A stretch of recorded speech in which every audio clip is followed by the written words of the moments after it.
Здравствуйте, друзья! Добро пожаловать на мой канал! Сегодня я назову вам топ-15 самых интересных фактов о Беларуси. Если вы хотите знать о моей стране больше, продолжайте смотреть это видео. Первое, что отмечают туристы, посещая Беларусь, это то, что она зеленая, чистая, безопасная и по сравнению с Россией и Украиной здесь отличные дороги. Второе. В Беларуси почти никто не говорит по-белорусски. В нашей стране два официальных языка – белорусский и русский. Белорусский изучается как отдельный предмет в школе, на нем ведутся некоторые передачи по радио и телевидению, иногда транслируются новости. Но все занятия в школе, если это не белорусскоязычная школа, конечно, а также официальная документация, ведутся на русском. Ближе к границам Польши, Литвы и Украины язык меняется.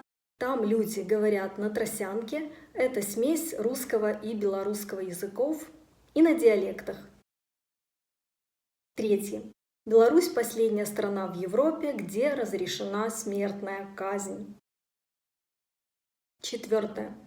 Белорусы очень любят картофель. Большинство национальных блюд включают этот овощ.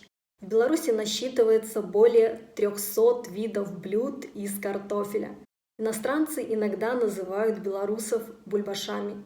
Бульба – это картошка по-белорусски.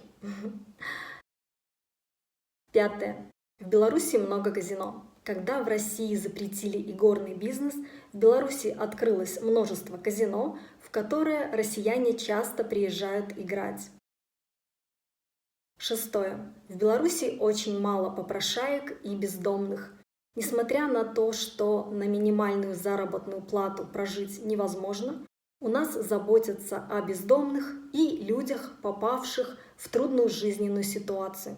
Даже когда в Беларуси придумали налог на тунеядство, да-да, у нас был такой налог, существовали льготы для тех, кто реально оказался в беде и нуждался в помощи и работе.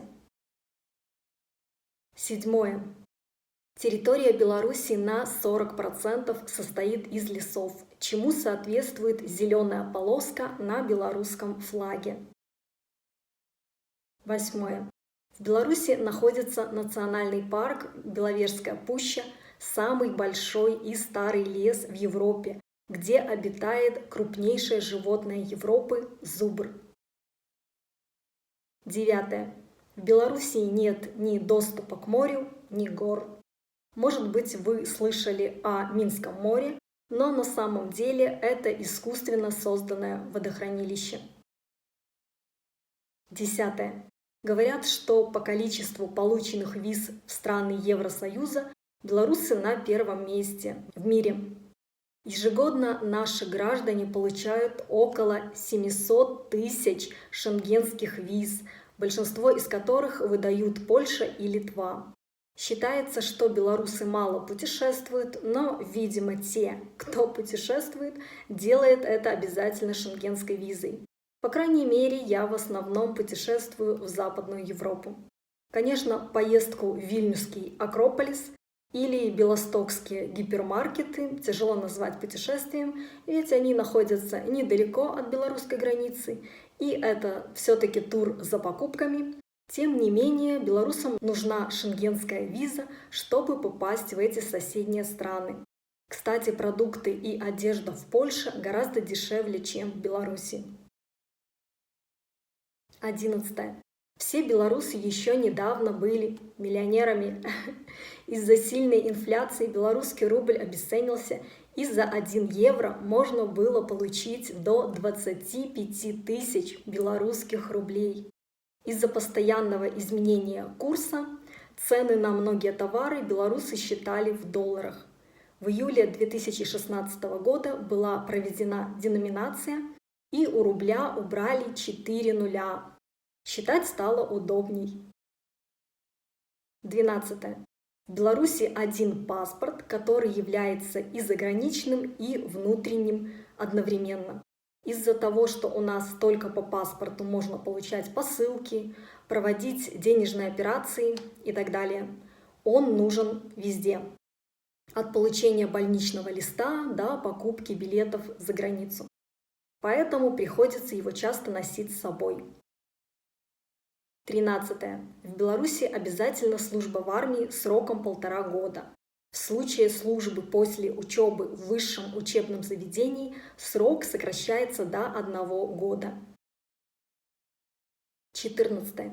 В Беларуси не убирали памятники Ленина. Такие памятники все еще являются единственными достопримечательностями многих небольших городов. 15. В Беларуси много хороших санаториев, которые очень популярны среди россиян. Самые известные из них – Радом, Белая Русь, Буг, Лесное, Юность, Сосны, Приднепровский, Боровое, Ружанский, Озерный. Ссылку на страницу с описаниями белорусских санаториев я оставлю в описании к этому видео. Вдруг вам будет интересно. Друзья, спасибо, что посмотрели это видео. Надеюсь, оно было для вас полезным. Пока!